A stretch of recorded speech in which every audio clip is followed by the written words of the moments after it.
Olá, a graça e a paz do nosso Senhor Jesus Cristo para todos aqui do canal. Estou fazendo esse vídeo, hoje são segunda-feira, 2 de junho de 2025 e agora são 18 horas. Estou fazendo questão de colocar a data porque há aproximadamente 7 dias, os sinais de uma possível terceira guerra mundial aumentaram muito no mundo. E eu vou pontuar aqui algumas coisas que vão conectar com vários vídeos que eu tenho aqui.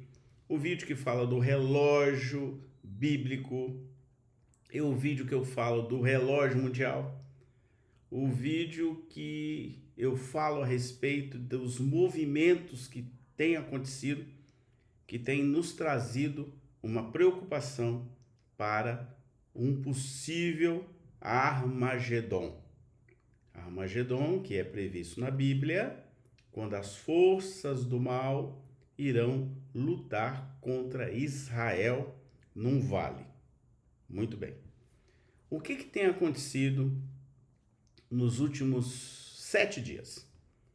Muitos sinais de que estamos aí muito à mercê ou à iminência de uma terceira guerra mundial. Por quê? Vamos aos pontos. Analisa comigo alguns que eu escolhi aqui. Primeiro, o secretário de Defesa dos Estados Unidos, chama Pat Hegseth, afirmou no dia 30 de maio que a China está se preparando para usar a força militar na região do Indo-Pacífico, né? Local que já tivemos guerra aí naquele período da Segunda Guerra Mundial, quando o Japão, né, atacou Pearl Harbor. Ele pediu aos aliados dos Estados Unidos que estão ali na área, aí inclui inclusive o Japão, que aumente os investimentos em defesa e citou o risco de Taiwan. Por quê? Porque a China quer pegar de volta Taiwan de qualquer jeito. Então foi a primeira participação desse secretário num fórum asiático, onde estavam as autoridades de defesa desses países asiáticos, né? Militares, diplomatas, e isso aconteceu em Singapura, na Coreia do Sul. Ele disse que o Indo-Pacífico, ou seja, aquela região toda, é prioridade para os Estados Unidos. E ele disse assim, palavras dele: não há motivo para suavizar as palavras aqui. A ameaça que a China representa é real e pode ser iminente. Ele afirmou que qualquer tentativa da China em conquistar Taiwan teria consequências devastadoras para a região e para o mundo. E ele disse que o Trump irá impedir a China de invadir Taiwan. Pequim considera que Taiwan faz parte do seu território e quer reunificar, inclusive com o uso da força. Eles vivem ali fazendo, né, ações militares para intimidar Taiwan. Muito bem. Então, é uma pressão militar e uma pressão política permanente lá nos arredores de Taiwan. E sempre Taiwan tem condenado isso e agora investiu inclusive em defesas antiaéreas, tá? Comprado aí dos Estados Unidos. Muito bem. Agora vamos ao Reino Unido. Hoje. Isso aconteceu hoje. Por isso que eu fiz questão de colocar a data lá no início do vídeo. Hoje é dia 2 de junho. O primeiro-ministro britânico, Keir Starmer, afirmou hoje que o Reino Unido enfrenta uma ameaça mais grave, mais imediata e mais imprevisível do que qualquer outro momento da Guerra Fria. E disse mais, ele antecipou que as Forças Armadas do Reino Unido estão se preparando para um eventual conflito armado. Ele disse que há uma crescente agressão da Rússia, cujas ações imprudentes, segundo ele, estão aumentando o custo de vida do Reino Unido. Ele enfatizou que o Reino Unido está avançando em direção a uma preparação para a guerra como o objetivo central das Forças Armadas daquele país. Muito bem. Agora eu vou pontuar a Alemanha. O ministro da Defesa da Alemanha, Boris Pistorius, hoje também disse que as Forças Armadas da Alemanha, chamadas de Bundeswehr, devem estar prontas para uma guerra até 2029. Em discurso na Câmara Baixa do Parlamento Alemão, qualquer semelhança com Primeira, Segunda Guerra é mera coincidência. Ele diz que as mulheres e homens jovens fortes devem estar preparados para defender o território alemão numa emergência. A declaração está acontecendo exatamente sobre essa sombra da guerra da Ucrânia, né? A Rússia invadiu a Ucrânia, já provocou centenas e centenas e centenas de mortes sem o menor cabimento. Eles tomaram a Crimeia, depois foram lá e tomaram mais um monte de território da Ucrânia. As alegações são sempre aquelas que a gente conhece, né? Mas o interesse é mineral, o interesse é econômico, não adianta dizer que não é. Então a Rússia que foi lá e fez o estrago, e aí fica dando uma de bonzinha que vai fazer acordo, nunca faz, né? Que ela tem o interesse de tomar aquilo tudo. Aliás, tomar toda a Ucrânia e outros países ao redor. Por isso que a Polônia, que está ali do lado, né, está se armando até os dentes também. E aí, né, essa guerra começou lá em fevereiro de 2022, sem considerar a Crimeia, que ele já tinha tomado, e colocou em xeque aí a segurança das nações da Europa ali. Por isso que está todo mundo se armando. Finlândia, Polônia, países que nunca se preocuparam em ter armas, compraram armas, estão montando exército. Então, assim, a tensão, o caldeirão está bem quente. Agora eu vou falar do próprio Estados Unidos. O que ele disse hoje? Ele emitiu um alerta de que a Rússia está se preparando, né, para fazer um ataque desproporcional à Ucrânia e a países da Europa após uma sabotagem de trens e o ataque da inteligência da Ucrânia, que foi planejado durante 1 ano e meio e que destruiu 40 aviões e causou um prejuízo à Rússia de 7,7 bilhões de dólares. Né? A Ucrânia foi lá de uma maneira inteligente e atacou e destruiu aviões caríssimos da Rússia numa operação assim digna de aplausos, porque foi muito inteligente a operação deles. Aí a Rússia, o que ela fez?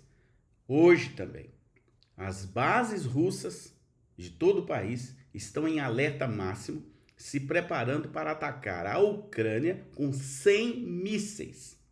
Eles querem atacar 100 bases da Ucrânia com mísseis. Várias mensagens codificadas foram interceptadas pelos Estados Unidos e pela OTAN e foram enviadas pela Rússia para vários locais do país deles, naturalmente. Enquanto isso, lá na Ucrânia, o presidente da Ucrânia, o Zelensky, foi levado para um local seguro junto com outras autoridades. Ninguém sabe onde é, não foi revelado, porque eles também estão preocupados com um ataque iminente da Rússia. E a Rússia, dessa vez, se ela vai fazer ou não, é uma outra história. Mas eles estão ameaçando, inclusive, países da OTAN, porque os países da OTAN é que forneceram os equipamentos, que custavam cada um $430, e esses equipamentos fizeram um estrago, né, na aviação russa, fora outros lugares que atacaram. Houve ataque perto de Moscou, aconteceu ataque em outros lugares, em trens, estações, enfim. A Ucrânia fez um trabalho extremamente duro e atingiu muito duro a Rússia. E é aquela história, né? Pimenta no olho do outro não arde, mas quando vem para cima da gente, aí agora eles estão todos chateados, né? Houve uma reunião hoje também para poder fazer a paz. Eles não quiseram conversa, apenas fizeram um acordo para 6 mil doentes, soldados, né? E até gente que já morreu. Eles vão fazer uma troca aí, né, nos próximos dias, né? Eu acredito que nos próximos dias. Então, assim, o clima no mundo ficou muito tenso, as notícias não são boas. Então, quem mora na Europa, brasileiro que mora na Europa, tem que ficar atento, né? Você que mora em Portugal, Espanha, Alemanha, né? França, fique atento porque esse risco é real. Não é mais uma brincadeira, não é mais teoria da conspiração, não, é real. Por isso que eu estou fazendo questão de dizer que eu estou fazendo o vídeo hoje, dia 2 de junho. Se vai acontecer ou não, eu não sei, né? Esperamos em Deus que não aconteça, porque o estrago no mundo vai ser muito grande, né? Tanto para o lado da China, quanto para o lado da Rússia, quanto para o lado dos países europeus, quanto para os Estados Unidos. E nós que estamos aqui no Brasil não estamos livres disso, porque nos últimos tempos o Brasil se alinhou à China e isso pode acabar sobrando alguma coisa para nós, haja vista que existem algumas bases aqui no Brasil que foram, né, construídas pelos americanos na época da Segunda Guerra Mundial e eles têm dado sinais de que eles irão reivindicar usar essas bases que foram construídas por eles, em Fernando de Noronha e em Natal, lá no Nordeste. Então, assim, fora que aqui do lado, na Venezuela, estamos vivendo um processo extremamente tenso entre Guiana, que tem o apoio dos Estados Unidos e da própria Inglaterra, e também, né, a Venezuela, que tem o apoio explícito de China e de Rússia. Então, assim, a geopolítica mundial está muito preocupante. E aí, a gente faz todo esse arcabouço para dizer o seguinte: nós fomos avisados que isso iria acontecer, biblicamente falando, sim. Está lá em Mateus 24, né? Jesus avisou que no final dos tempos nós iríamos assistir e ouvir sobre guerras e rumores de guerra. Que o amor se esfriaria, e o texto está lá para você acompanhar, né? Terremotos, sinais no céu, enfim. Então, a nossa oração é para que Deus nos livre dessa possibilidade, nos livre dessa questão de guerra. Guerra não vai fazer bem para ninguém, mas, né, tudo está nas mãos de Deus e só Ele pode nos dar o livramento. Então, se você é uma pessoa que crê em Deus, ore. Ore a Ele, para Ele nos livrar o mundo de todo esse problema, de uma possibilidade real de uma guerra, conforme estamos assistindo neste dia, nesse início do mês de junho de 2025. Tomara que nada aconteça. Que Deus nos abençoe, que essas conversas não se transformem em ações e que a gente viva, né, em paz, como é a necessidade do ser humano de viver em paz. Que Deus nos abençoe, que Deus abençoe o mundo, que Deus abençoe a sua casa, que Deus abençoe a sua vida e não deixe de orar para que Deus nos livre de mais esse problema que está aí acontecendo no mundo. Grande abraço.